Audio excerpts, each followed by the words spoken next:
Hello, everyone. Good morning, good evening, good afternoon. How are you? Welcome to class number 4 already from this SEED program 2023.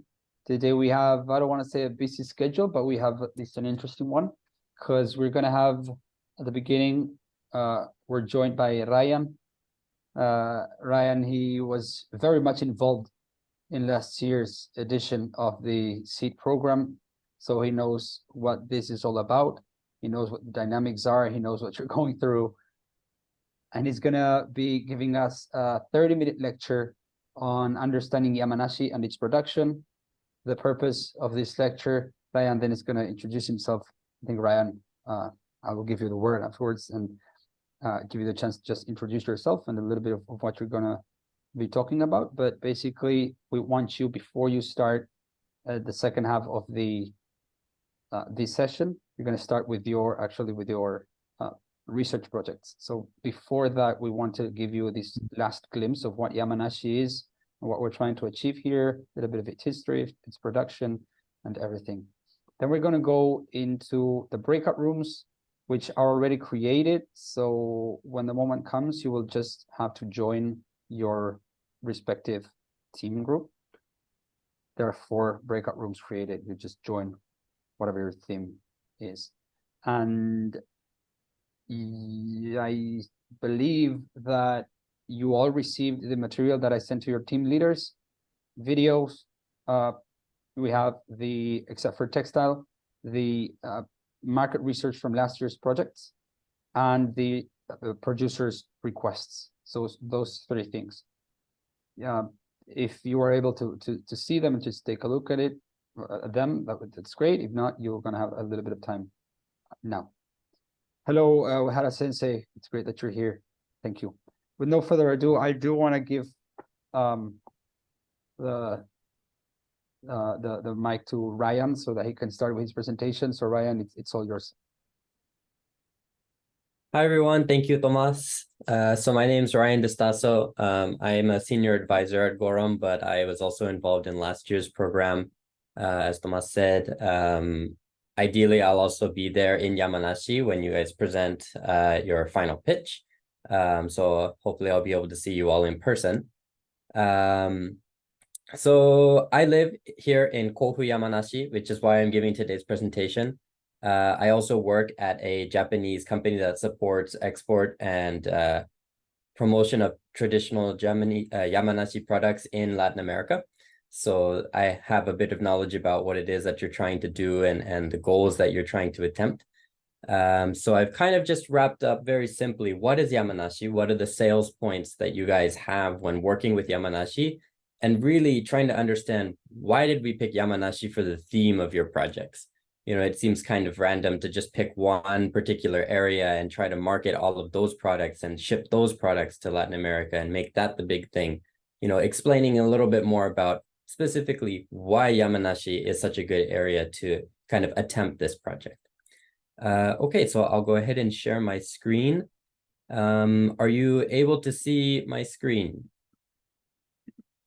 Yes. Okay. Okay, then let's get started.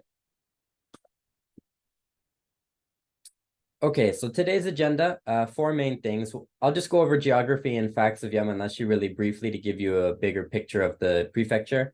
Then I'll try to focus mostly on numbers 2 and 3. I think this is going to be really important for your research going forward so that you understand a little bit more about what you should be thinking about in terms of Yamanashi and your research. So 2, the major challenges of the area and Japan as a whole. And then 3, the specific value that Yamanashi has and the potential that you can explore when considering how you might market this or bring products, introduce products abroad. And then finally, number 4, this is kind of an overarching theme of the SEED program, is regional revitalization. Ultimately, you're working on these projects with the goal of introducing, or I guess revitalizing local economies, both for Latin America and for Yamanashi. Okay, so number 1, geography and facts about Yamanashi Prefecture. So you can see on this map here, it's the little red prefecture. It's to the left of Tokyo. It's about 1.5 hours, 1.5 hours on an express train from downtown Tokyo. That means that it is landlocked, doesn't connect to the ocean, but because it's kind of surrounded, or I guess Mount Fuji is right in the middle of the prefecture, there are many lakes and lots of natural water resources, freshwater resources.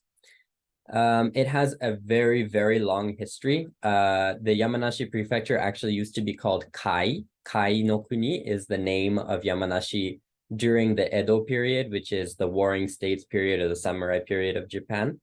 During this time, there was a very famous samurai warlord named Takeda Shingen, who kind of, I guess, owned this whole area. And it actually used to be much larger than this original red dot that you see on the map. And the reason that he's so famous is that he kind of built the prefecture as it stands today, before he passed away. When we say Yamanashi, there's a lot of things, especially here in Japan, that come to mind. I think the first one is Mount Fuji. Even if we ask foreign travelers, you know, if you say Yamanashi, many people probably don't know. And those who do know probably really only recognize Mount Fuji. So today we want to go a little bit more into what does Yamanashi have to offer besides this one mountain. And, you know, the point, I guess, would be the 4 items that you guys are all taking a look at through your projects. These are the big selling points of Yamanashi. Okay, so geography. Yamanashi is very unique. As you all know, Japan is an island country, very hot, very humid, very wet climate. However, Yamanashi is extremely unique in the sense that it's completely surrounded by mountains and creates what we call a rain shadow effect. So if you look at the bottom right picture here, a rain shadow effect occurs in many countries around the world. But essentially, when you have a ring of tall mountains, it basically blocks all of the rain and cool air that you would normally get in a region, creating a very dry environment. And so Yamanashi is the driest spot in all of Japan. It's also the prefecture that receives the most sunlight in all of Japan. And for this reason, it's very conducive to producing things like rice, wine, and fruits. So just some standard facts about what the area looks like. It's mostly forest. It's covered entirely by mountains and forests. And as a result, there's a lot of natural fresh water. And Yamanashi actually produces 40% of the entire country's mineral water, which is a really important sales point for you guys to consider. Additionally, it also has the largest natural deposit of precious gems and stones. While in recent years, a lot of the stones are imported, it also created the birth of the jewelry industry in Japan. And so this technology and the skills and craftsmanship for jewelry became very famous. And then obviously, thanks to the climate, you have things like Japan's famous giant fruits, you know, the giant peaches that are super expensive, or the square watermelons, things like this, are all brought on by this natural phenomenon that we see here in Yamanashi. Yes, okay. So these are just some pictures to give you an idea. This is all natural wonders here in Yamanashi. We have Shosenkyo, which is these kind of natural rock formations. We have ice caves beneath the mountain of Mount Fuji. You know, in olden times, this was actually used by the people of Edo to keep fruits and vegetables cool during the summer because there's ice in these caves all year round. Then obviously we have Mount Fuji itself, and then natural water and the forest. Aokigahara is kind of one of the main forests here in Yamanashi. So when looking at tourism and travel, there's also so many different things that Yamanashi has to offer besides Mount Fuji that aren't really well known. Okay, so challenges, looking at Yamanashi and then Japan as a whole, what are kind of the big issues that the country is struggling with, that this region is struggling with, that kind of hinder business or, you know, provide the base for your research projects?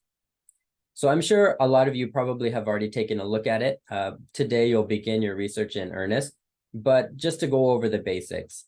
I've split it into two categories. Basically, the challenges for tourism, especially inbound tourism, we're talking about foreign people visiting Japan, and then the producers themselves and the specific local markets of the Yamanashi economy.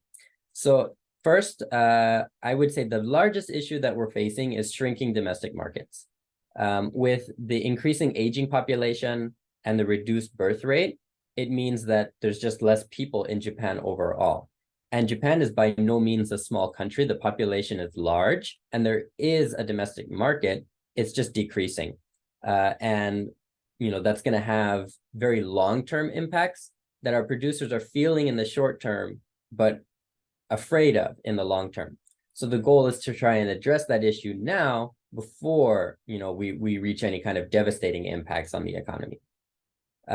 Additionally, a unique kind of change in the market has been that young people tend to drink less alcohol than people did before. So especially when we look at alcohol content, less alcohol content products are more popular than those with higher alcohol content. And then overall, people just drink alcohol less. And this is kind of a huge thing for sake, especially within the sake market, or the alcohol market. Sake specifically is less popular than it used to be. And if you look at who drinks sake within Japan, young people tend to drink things like whiskey or wine or beer. Those are becoming more popular than sake. And then there's kind of the flip side of that population decrease, not just on the consumer end, but on the supplying end. On the supplier's end, a lot of small businesses run the economy, provide this this sake, provide this wine, these jewelry production, all of these things. But small business owners tend to be rather old. They've had businesses that were carried on from their families from years and years and years, but they don't have heirs to continue their business. There's a number of reasons why they don't have heirs. First is just less people have less children. So there's less people to kind of take over the business. And then even if they do have children, a lot of people move to the urban areas. So, people will leave to Tokyo, to Kyoto, to Osaka, and won't continue their family business because they want to leave and go to urban areas. And a part of what makes that difficult is there's no guaranteed or large business profitability that would make them want to stay.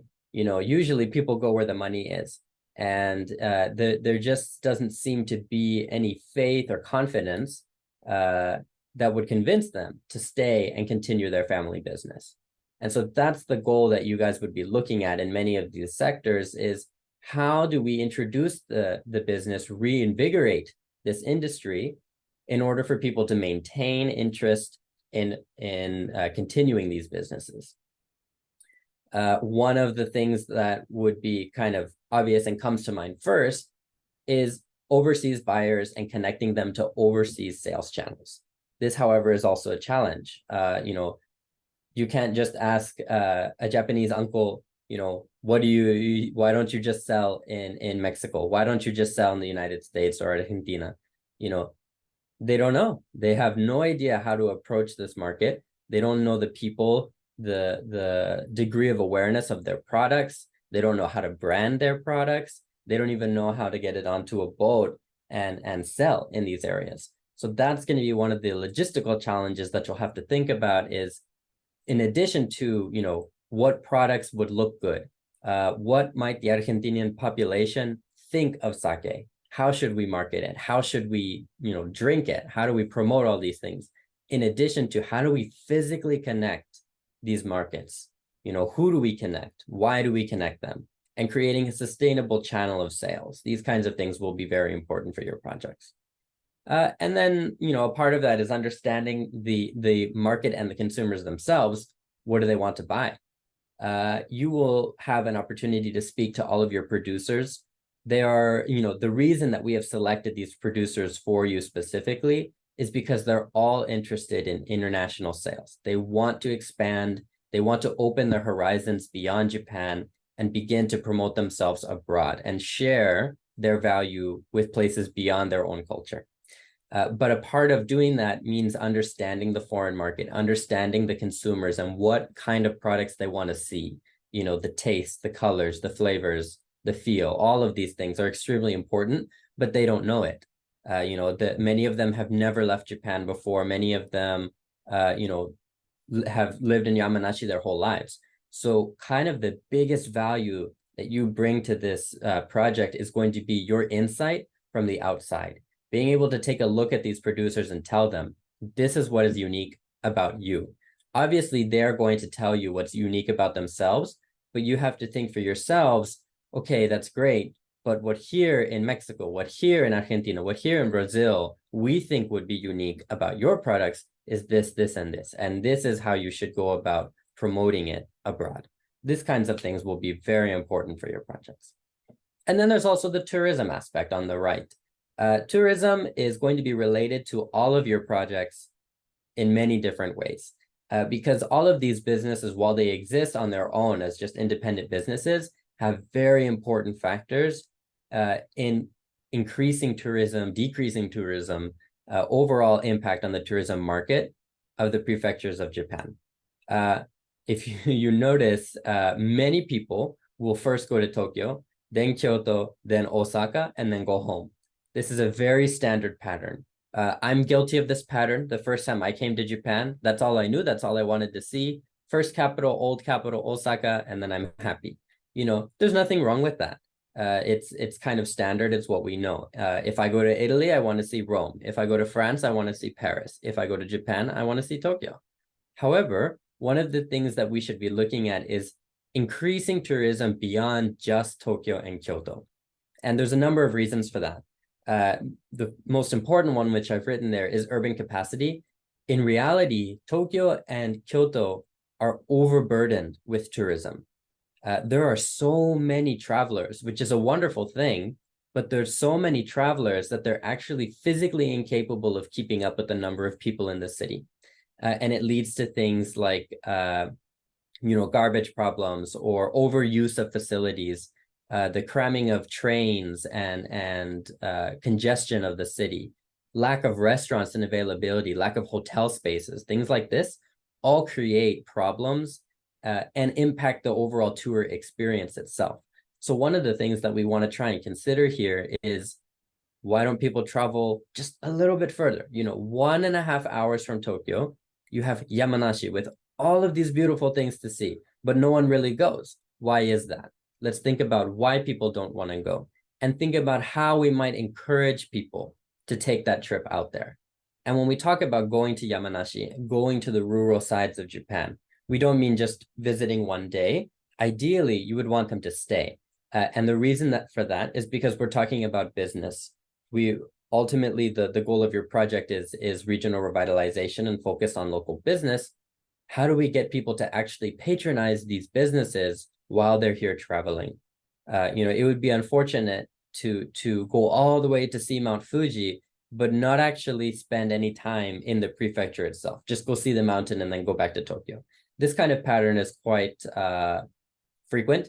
So you want to think about, what would entice me? What would entice other foreigners to actually stay a little bit longer and see the area itself? You know, what would it take for me to sacrifice some of my time in Kyoto or Tokyo to spend here in Yamanashi?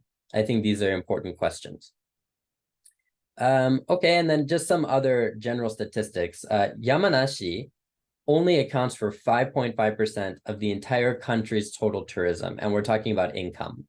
Now, Yamanashi is actually a rather well visited prefecture, both in terms of Japanese and foreign populations. But even so, it only accounts to 5% of the whole country. And this 5%, you know, is pretty sad when we look at all that Yamanashi has to offer. And the reason why, you know, Tokyo and Kyoto make up, you know, kind of 50% or more of the overall income has many reasons. The first of which is bad destination management on the behalf of the Japanese government. So there's a lot of different institutions at play here, a lot of travel agencies that contribute to this issue. looking at where the demand is, Tokyo and Kyoto will always be there. So it's easy to just focus on these areas and pump money into that. Unfortunately, that kind of creates this pigeonhole where now you're forced to only travel in these areas because you've put all of your money and all of your marketing into just Tokyo and Kyoto. And so now even if people wanted to go outside of these areas, there's no support for foreign travelers. No one knows how to get there. There is no actual good way to get there. Even if they do come out to Yamanashi, what restaurants are there? What is there to do? Nobody knows these things, so nobody's going to come. So they actually kind of self-defeating here by creating a situation where we only know Tokyo and Kyoto, put all of our money there, and don't support as much as we should for our other neighboring prefectures. So that's something that you should consider, as kind of like a realistic wall or hurdle when looking at tourism and how to increase business, especially from our foreign community in these areas. Understanding our problem and looking at how we might circumvent that. And then the final one, I'm not sure, I put it in here because it's relevant to your program as a whole, but I don't expect that you'll be able to find a solution for this, is the lack of a public-private partnership. The government in Japan has quite a heavy role in influencing, this tourism through its policy, but there's a big lack of support for local business directly. That maybe they have many different options for grants or federal loans, but there isn't actually any specific institution that works directly with local businesses to pump more money or infrastructure into the city itself. So that's one of the options that you consider, but I don't know that, it's going to require some government policy work on that end, so that might be a little bit more difficult. But just something to keep in mind as you move forward with your projects. Okay, so we've talked about the bad, the issues that we have. This is kind of your challenge here, looking towards your research projects and your final pitch and any of your business related ideas. Now you know what you're looking at. That's the beast that we have to tackle. Now let's look at what tools you have at your disposal to help you tackle this issue. So Yamanashi's potential, there's so much. And it's easy to say, but I'll go into a little bit of detail about specifically why Yamanashi. And this is why we picked the prefecture for your projects. Yamanashi has many different local industries and really dominance in these industries, but it's not well reflected in its foreign consumption. So there's so much potential here, it's just not gone realized. The first of which is going to be this fruits. We don't expect that you'll be working anything fruits related directly because kind of shipping fruits or promoting of raw materials is quite difficult, especially when considering there's a lot of regulations about seeds and fruit material overseas. So instead, we look at wine. Yamanashi and specific parts of Yamanashi produce 40% of the entire country of Japan's wine. Which is a really great thing when you look at how big Yamanashi is compared to the country overall. It's not the biggest prefecture, and yet it produces almost half of all the wine made in Japan. However, when you compare this to Mendoza or Chile, who knows that Japan even makes wine?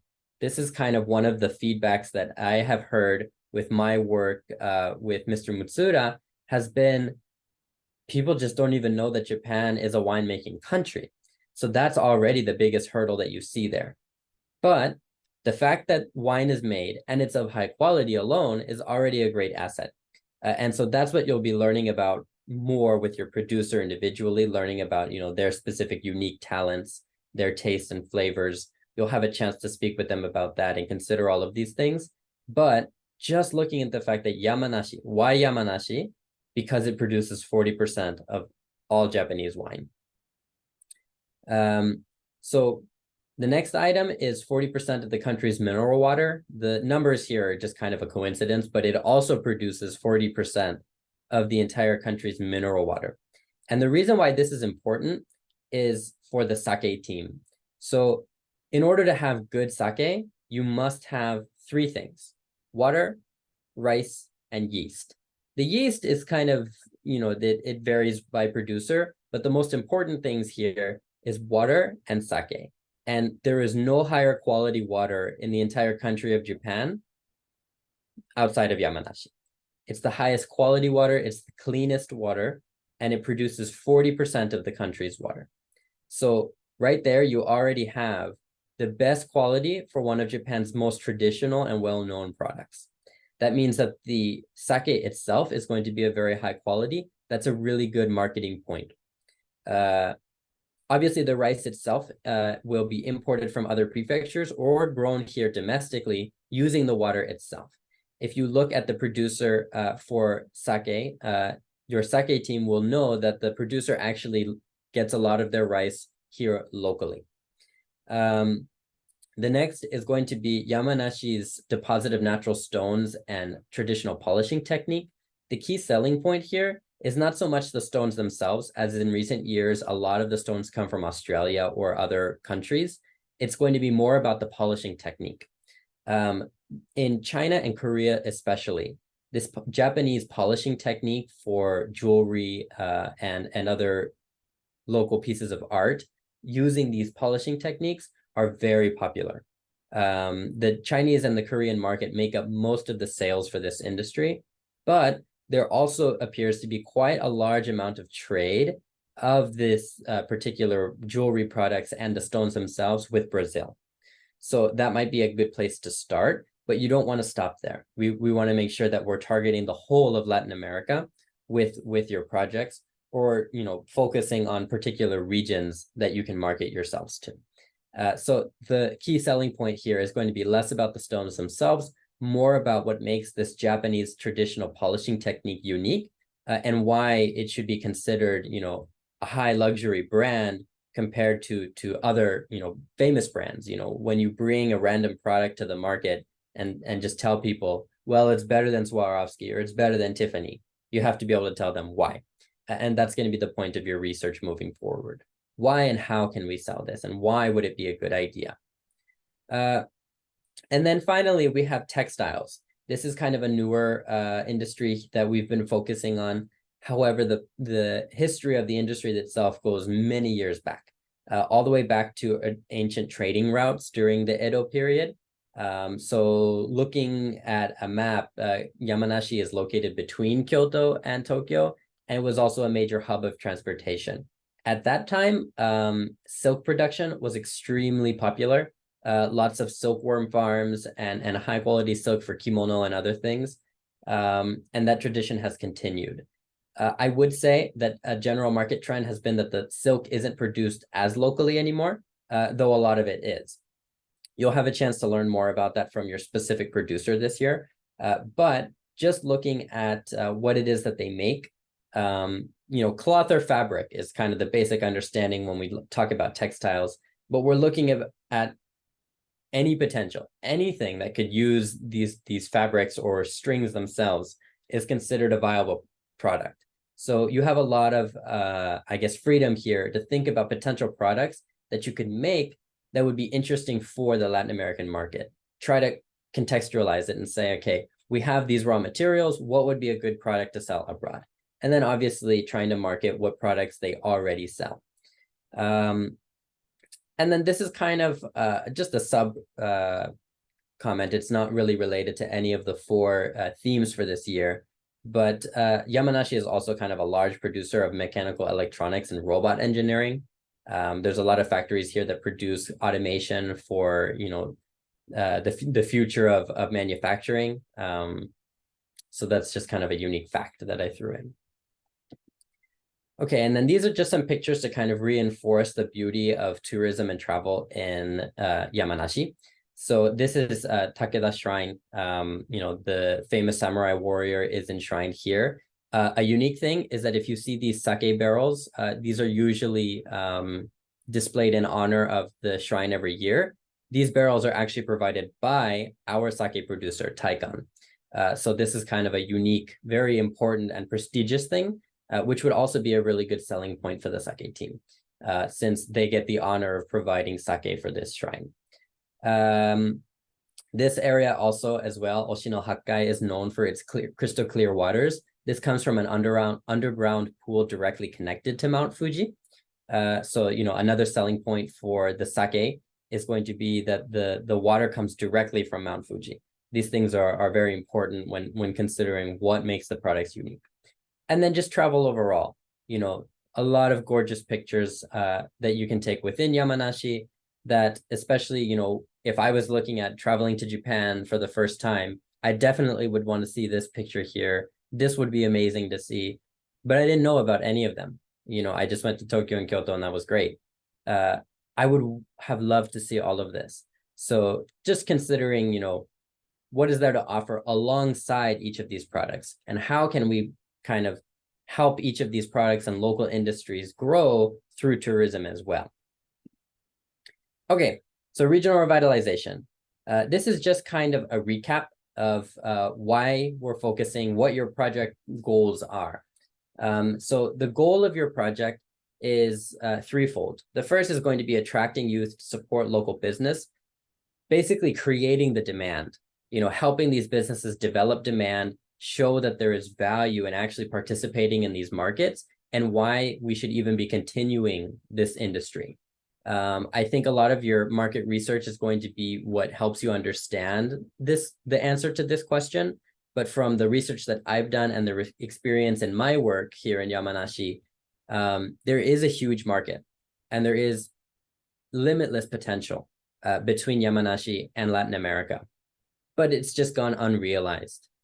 So thinking about that, you can kind of take the first steps in your market research here today and think about how we can create demand for these projects overseas. Then we have connecting small businesses to those markets. That's going to be the kind of step 2 aspect is how do we actually get people to purchase? How do we actually create a sales channel? And this is supposed to be kind of a full flowing pattern where we think about the issue, create the demand.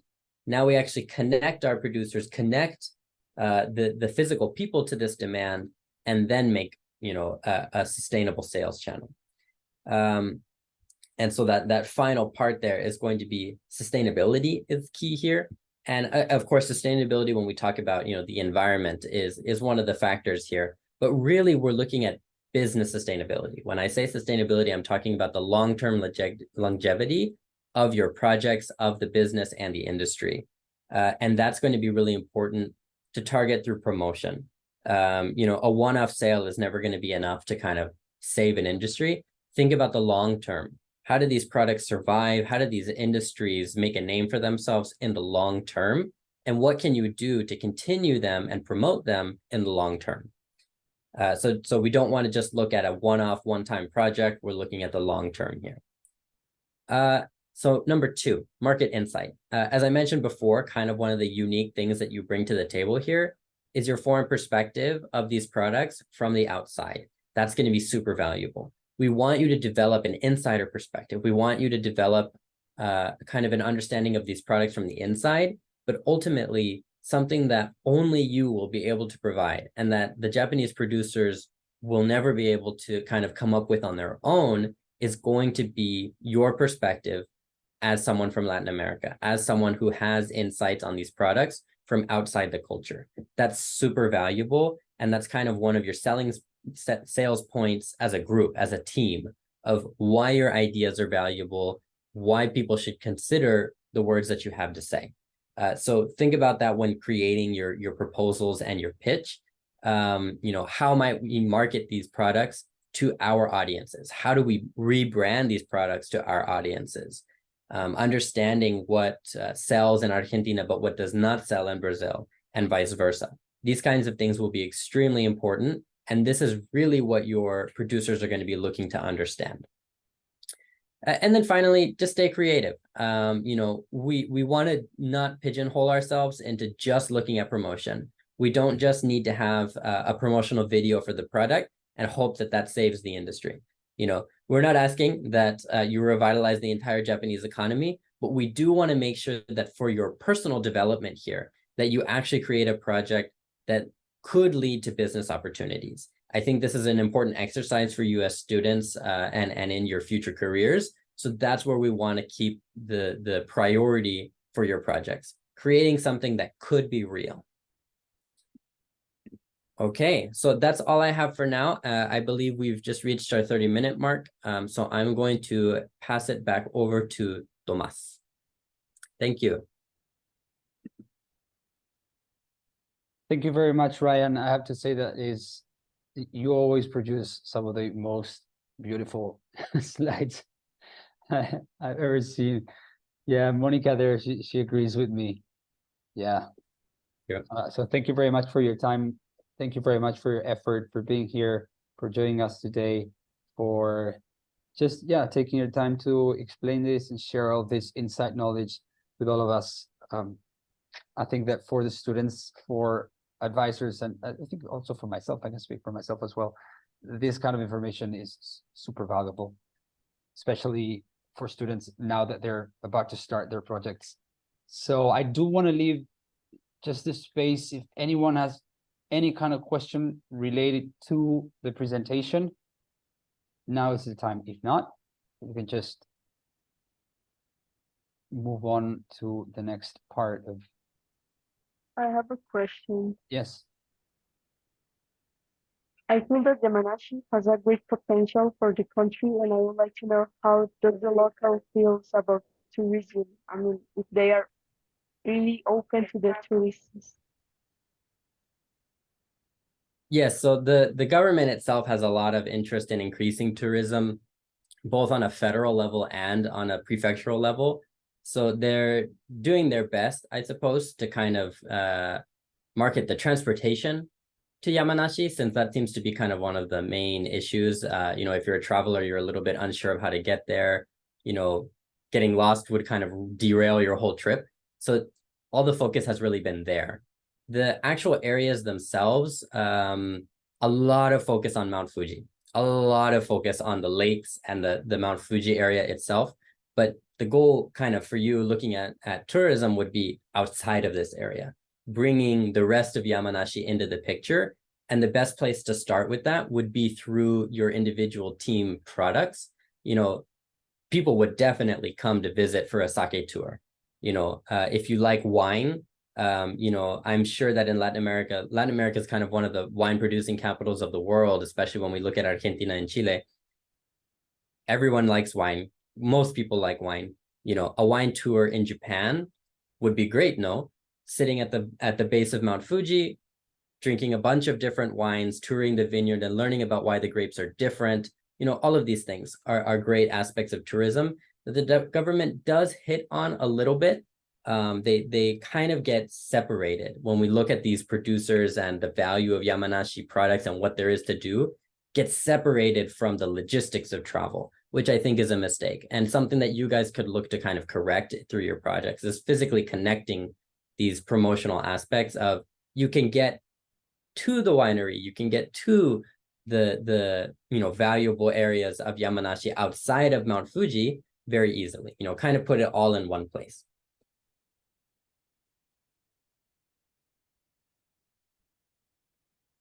Great. Okay. I don't want to extend too much on this. Again, Ryan, thank you so much for your time. Thank you so much for your effort. I think that was a wonderful presentation, and judging from the faces and the gestures of participants here, I think that many people agree with me. So thank you very much. Thank Sorry, you. Thomas. Maybe we can have a screenshot with Ryan about Yes, of course. because it's always we have to have the photos and update. Yes, of course. So Ryan, and everyone smile. Great. Fantastic. I have the screenshot already. Okay, so we're gonna move on into the next part of today's session. As I said before, I have already created the groups, the breakout rooms. So I think that at least I have it at my right hand side at the bottom part. There are 3 dots, and it says more. There you have the option to go into the breakout rooms, and I'm pretty sure you can select which one to join. So you just join the one corresponding to your group, of course.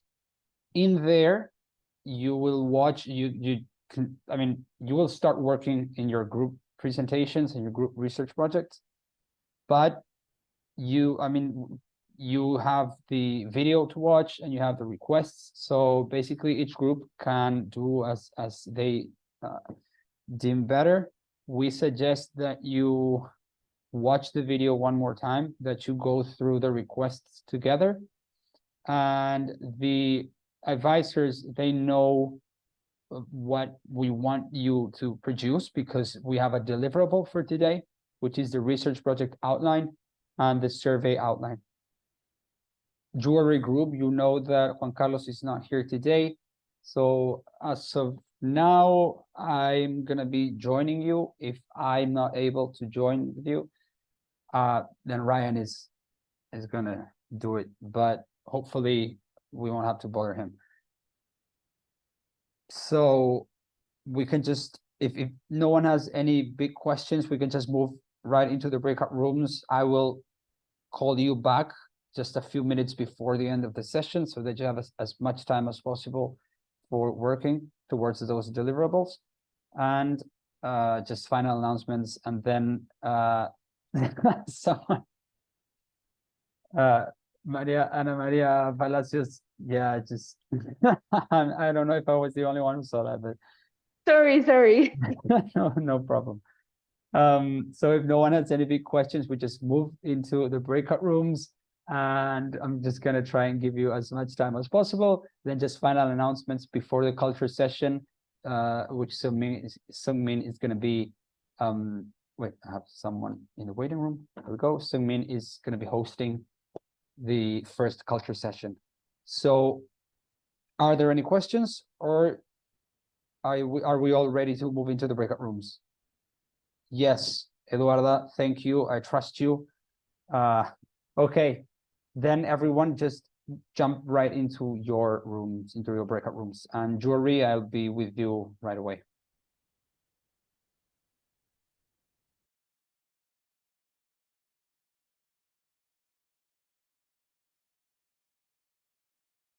So how did Sake do? We started to approach very different points of entry, but there are very good ideas. Great. Were you able to finish the outlines? Yeah, we are editing the document a little bit, but it's already, the main data is already in the document. Great. Great. So timeline, division of labor, that kind of stuff. I think so, yeah. Okay.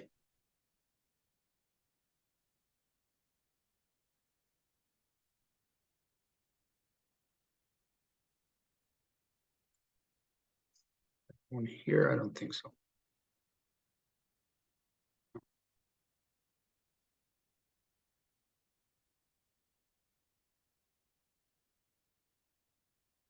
I think we're all here, right? Yeah, it seems we're fewer than before, but anyways. Let's count as 1, 2, 3, 4, 5. 5 son 30.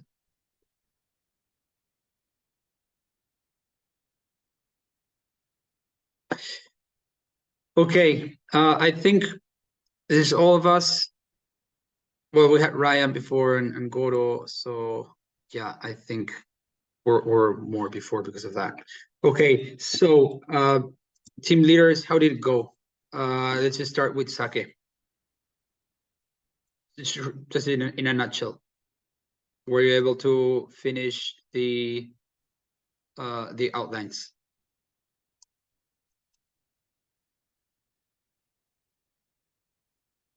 You're muted, Pedro. Okay, can you see me? Yeah. Right, sorry, I was taking off my lenses. Anyways, we did good. We had a general chat about how each country sees sake and how accustomed to Japanese sake we are. We had some ideas about some drinks that, you know, we could make with sake, or some drinks that are drank in our country using sake. And we also have we did read the document, and the producer asked specifically about restaurants and bars that you use the sake. So we are going to make a research more oriented to we are going to make some research, especially in main capital cities like São Paulo, Bogota, and Buenos Aires, about the consumption of sake in Japanese and Asian restaurants. And we also have an idea of, you know, expanding the sake for younger people. And we thought in the example of soju, because at least in Brazil and Colombia, soju is a little bit more known, a little bit more known than sake, because it has a more South American approach, because they have smaller bottles, they have fruity flavors. So we're taking two approaches. One focused on more of a party clientele with a more fruity sake, and another one with the more traditional Japanese sake to Japanese and Asian, not luxury, but traditional restaurants.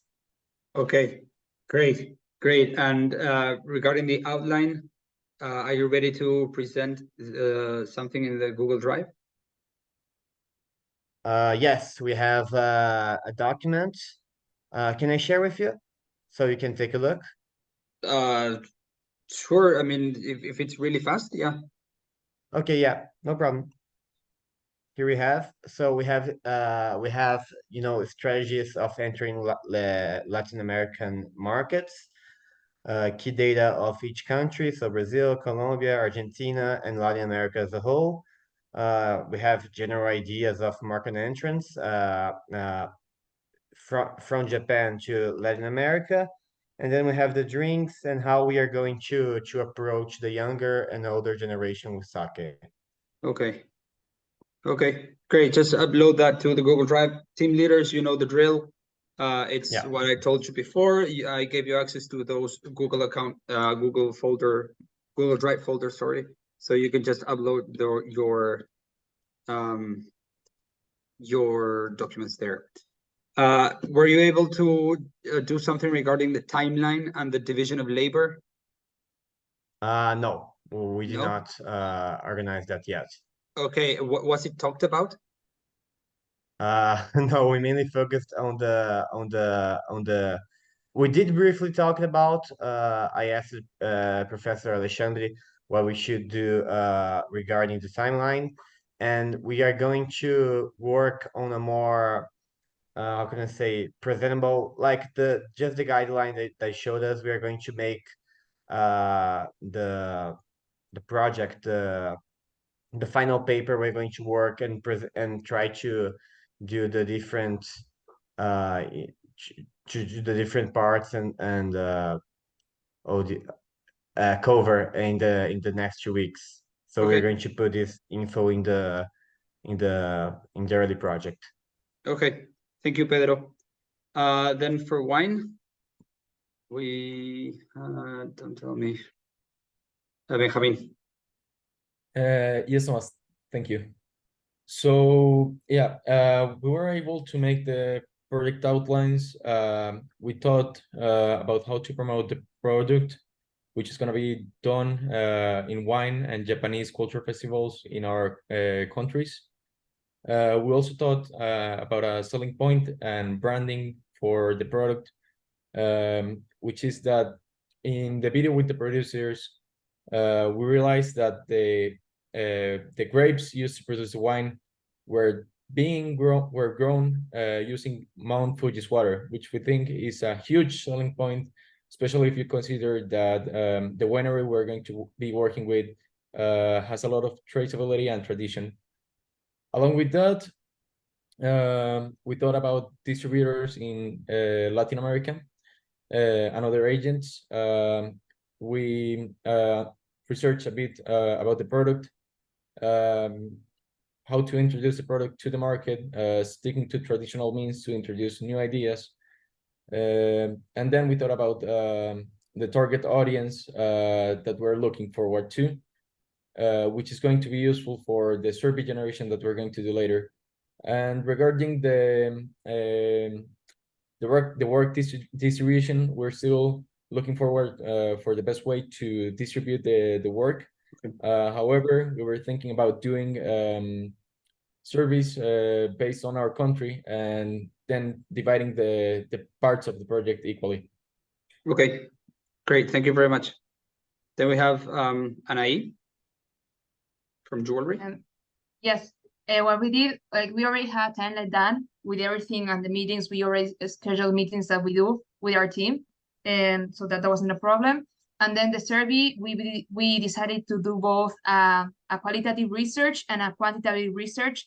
The quantitative research will be on the consumer end via Google Forms or WhatsApp or any other communication form that they have in each country. And then the qualitative research would be in local jewelry stores in order to understand the demand, how they create demand and everything.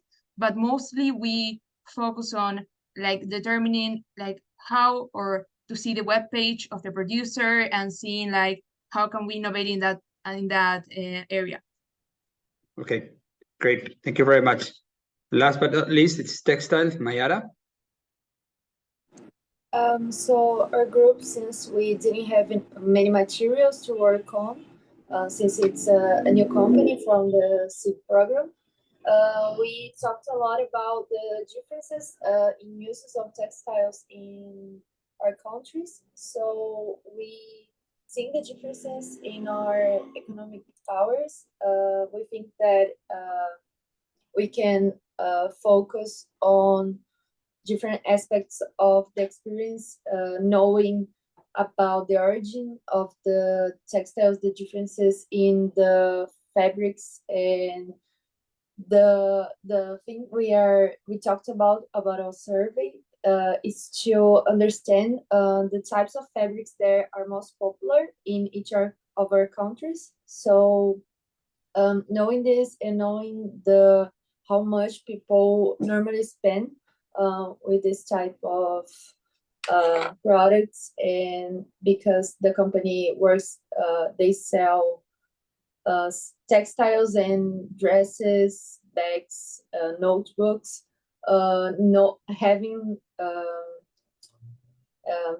this survey, we can understand better how each country could maybe benefit from these experiences. So we started to work on different type of surveys, but we think that our main focus would be also explaining to everyone the origin of the fabric, so that it can have differences than what we already have here, since textile is very big in Latin America, in Brazil especially. Okay. Asia. Okay, great. Okay, yeah, it's challenging because it's the first time that we're doing textile. So, I mean, it's challenging for everyone, of course, but at least the other groups have something to kind of hold on to at the beginning. Sometimes it could be a little bit overwhelming. So, okay, so from what I've heard team leaders say, you're all doing very good. I hope it was a productive session. I'm just gonna, before I let you go and set you free, I'm just gonna share 1 second the syllabus, just to go around it one more time. That's this one. So you should be able to see the syllabus here, right? Yes. So we already covered these three. So when it comes to deliverables, for today, we had the research paper and survey outlines. That means that the deadline is actually this day. However, these are flexible deadlines. We know that for whatever reason, you might not be able to hand in, say, for instance, the research paper draft number 1, which is due September 1st, September 2nd. If for whatever reason you're not able to, that's okay. You can still hand it in whenever you can before handing in the draft number 2, of course, which is due on September 15th/16th. However, this is our suggested deadline. This way you give us up to 7 days for feedback. You're going to be receiving feedback from every professor, and then you have another week to work over that feedback and hand in the research draft or the deliverable at the end of the session. So you're going to be receiving some feedback on what you hand in on the Google Drive folders for this, and then you're going to have at least a week, a minimum of 7 days, plus the group project development, which is going to be actually this doesn't take much. It just takes a few minutes, just like we did right now. So you're going to have almost one week at least, plus the 2 hours of the online session, or almost 2 hours of the online session, to then hand in the next deliverable. And that same dynamic applies for the other deliverable, and so on and so forth for every deliverable. That's our suggested dynamic. Again, if you need more time until Monday, for instance, we were talking about this with Jewelry Group. If you need time until Monday, it's okay. We need professors, we need at least 7 days. So the longer you take to hand in the work, the less days that you're going to be left with after we give you feedback, because we have up to 7 days. So if you hand it in on the suggested date, you're going to be just guaranteeing yourselves at least 7 days of work after the feedback is given to you. I don't know if I'm making myself clear, but we understand that it might not be possible to always hand it in exactly the day that we suggest you to hand it in. But this is the ideal way of doing it. It's a guide. Again, the ideal suggested way, but not always the most possible way. I think that's it. I just wanted to be clear with that. Right now, we have the first culture session. So the people that are going to be staying, don't leave the meeting because it's going to start in 5 minutes. We already have our guests and our speakers for today here. I know that some of you cannot attend. As I said before, this is completely optional.